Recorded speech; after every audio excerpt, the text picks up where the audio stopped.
चलिए आज बताने वाले हैं खतियान के बारे में कि खतियान क्या है और खतियान सबसे पहले होता है क्या, इसके बारे में विशेष रूप से जानेंगे। आज थोड़ा अंदर गहराई ले चलेंगे खतियान के बारे में कि खतियान का मतलब क्या होता है, खतियान कितने प्रकार के होता है, खतियान में जो जो लिखा रहता है वो सब क्या है, आखिर वो सब क्या लिखा रहता है, उसके बारे में हम चर्चा करेंगे आज इस वीडियो में। इसलिए इस वीडियो को खूब और अच्छा तरीका से देखिएगा, खूब ध्यान से सुनिएगा और देखिएगा। सबसे पहले हम जानेंगे कि खतियान, आखिर खतियान होता है क्या, खतियान पर हम लोग का अधिकार क्या है। खतियान हमारा अधिकार अभिलेख है। जो हमारा खतियानी जमीन होता है उस पर खुद पर हमारा अधिकार होता है, उसे अधिकार अभिलेख कहते हैं या जमीन संबंधित विवरण कहते हैं। उसको खतियान को अधिकार अभिलेख कहो या जमीन संबंधित विवरण कहो। विवरण का मतलब है जमीन के बारे में आपको उस खतियान में बताया जाता है कि इस खतियान में आपके फलना चिलना पूर्वजों के नाम से दिया हुआ रहता है। इसके बारे में जानेंगे कि खतियान में जो खंड होता है, देखिए खतियान में 21 गो खंड होता है। खतियान में 21 गो खंड होता है, लेकिन 21 खंडों में उपयोग नहीं होता है, उसमें 10 खंड उपयोगी रहता है।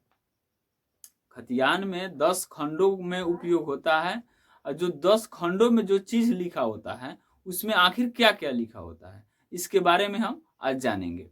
और खतियान के बारे में अगर सही से आज इस वीडियो को देख ले रहे हैं, सुन ले रहे हैं, जान ले रहे हैं, तो आपको खतियान के बारे में कंफ्यूज ही नहीं होगा कि खतियान में जो चीज लिखा होता है वो किस किस खंड में क्या क्या लिखा रहता है, उस सब किसी के बारे में हम धीरे धीरे बताएंगे। तो सबसे पहले आज हम जानेंगे कि खतियान में जो 21 गो खंड होता है, लेकिन 21 गो में 10 गो खंड उपयोगी होता है। आखिर वो 10 खंड में क्या क्या चीज लिखा रहता है उसके बारे में हम जानेंगे। सबसे पहले देखिए, पहला खंड में जो 10 खंड उपयोगी होता है हमारे खतियान में, उसमें पहला खंड में सबसे पहले खेसरा नंबर लिखा होता है। खेसरा नंबर का मतलब समझ लीजिए क्या होता है। खेसरा का मतलब होता है, इंग्लिश में हम प्लॉट नंबर कहते हैं। जो खेसरा अलग होता है और खाता अलग होता है। खेसरा जमीन का एक अंकित नंबर हो गया जिससे हम जमीन को पहचानते हैं, उसको हम खेसरा कहते हैं।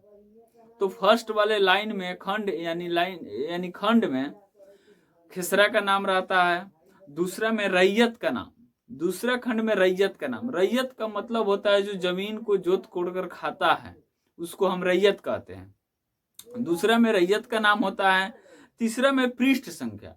पृष्ठ संख्या का मतलब होता है जो खतियान में है कितने संख्या पर है, कितने नंबर पर है, उसे हम पृष्ठ संख्या कहते हैं।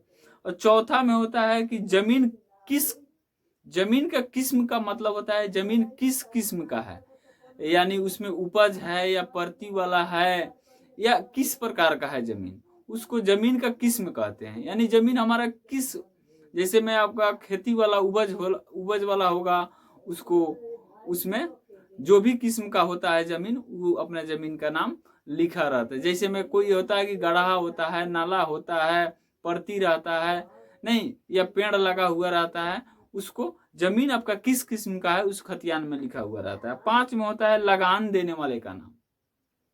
लगान देने वाले का मतलब होता है कि जिसके नाम से खतियान है, नहीं उसके पूर्वजे ही लगान देता होगा।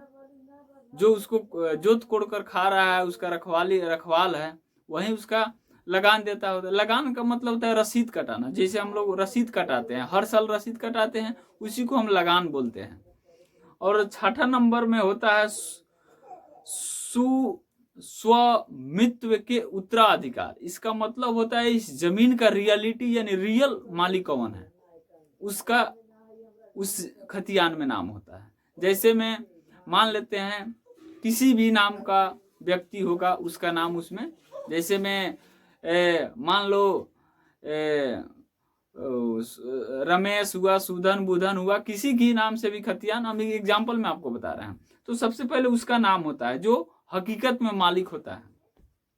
साथ में होता है रकबा, यानी जैसे में कोई जमीन है 1 कट्ठा, तो कितना उसका रकबा है, उसमें रकबा लिखा रहता है। तो रकबा का मतलब होता है क्षेत्रफल, उस जमीन का क्षेत्रफल कितना है, यानी 100 कट्ठा है, 10 कट्ठा है, 15 कट्ठा है, 2 बीघा है, नहीं, उसका उसमें रकबा लिखा रहता है। 8 नंबर होता है वृक्ष का नाम। देखिएगा जब सर्वे आया था, जिस समय जिस खेतों में या जिस खेत में पेड़ लगा होता है, उस पेड़ का नाम उस खतियान में लिख दिया जाता है कि फलना जमीन में फलना, जैसे कदम का पेड़ था तो कदम का पेड़, या पीपल का पेड़ था तो पीपल का पेड़, उसमें लिख दिया जाता है। 9 में होता है कि लगान में दिए जाने वाले फसल, यानी जिस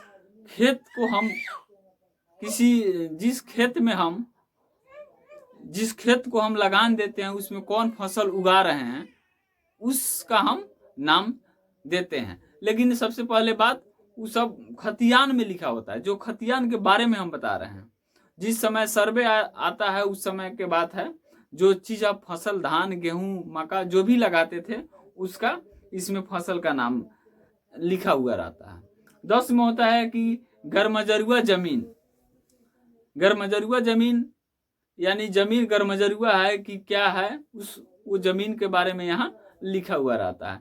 तो सबसे पहले बात यहाँ होता है कि गरमजरुआ जमीन है ना, इसके बारे में स्पेशल एक वीडियो बनाएंगे, बहुत अच्छा तरीका से बताएंगे कि इस गरमजरुआ जमीन आखिर होता है क्या, आखिर इस पर अधिकार किसका किसका है, गरमजरुआ जमीन कितने प्रकार का होता है, इसके बारे में हम सभी वीडियो अगले वीडियो में हम बनाएंगे। अगले वीडियो में गरमजरुआ जमीन पर हम बनाएंगे वीडियो, इसका बहुत अच्छा तरीका से आप लोग को बताएंगे कि गरमजरुआ जमीन हम लोग सुनते हैं देहात में कि गरमजरुआ है, ये हो है वो है, इसके बारे में हम बताएंगे।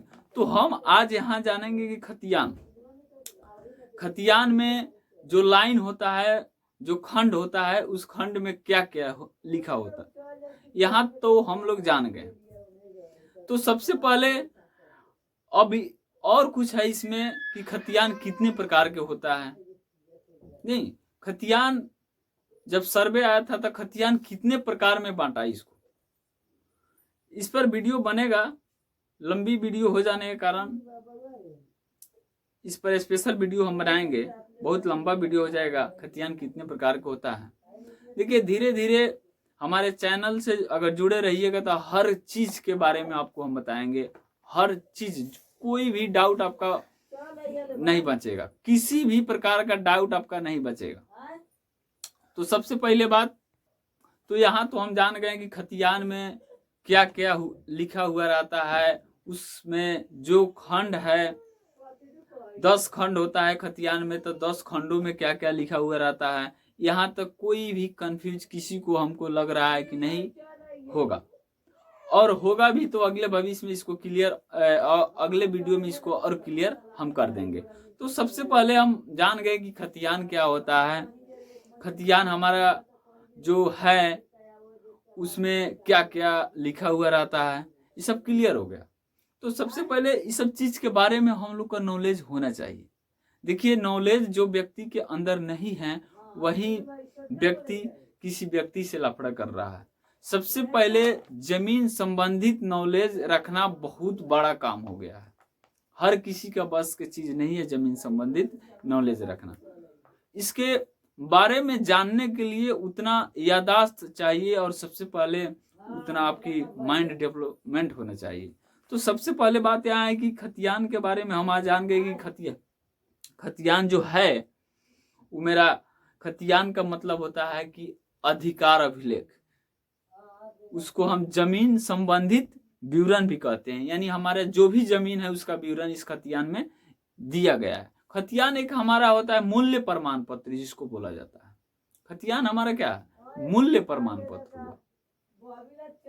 तो सबसे पहले यहाँ जान गए, फिर हम आगे बनाएंगे कि खतियान कितने प्रकार के होते हैं, जो होता है कौन कौन खतियान बनाया गया सर्वे टाइम में, आखिर वो खतियान है तो कौन कौन खतियान किसके उपयोगी में वो सब है, हम लोग का उपयोग में है, वो खतियान की नहीं है, उसके बारे में हम बनाएंगे।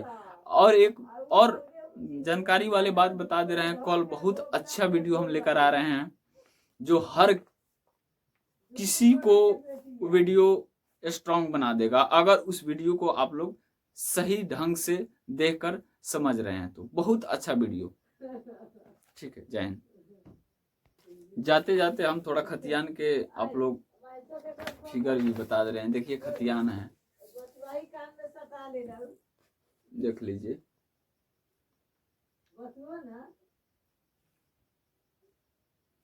देखिए लाइन सबसे पहले किसी भी मोजे का है, ये मोजे का नाम नहीं रखेंगे, लेकिन खतियान इसी तरह होता है। ये आपका ओरिजिनल है, लेकिन इसको रजिस्टर्ड इसको किया गया है ओरिजिनल, इसका 2 कॉपी पर इसका कलेक्टोरिएट का साइन मोर सब है, देख लीजिए। तो खतियान मान लीजिए यही है, ओरिजिनल का 2 कॉपी है ये। खतियान इस तरह का होता है। जय हिंद।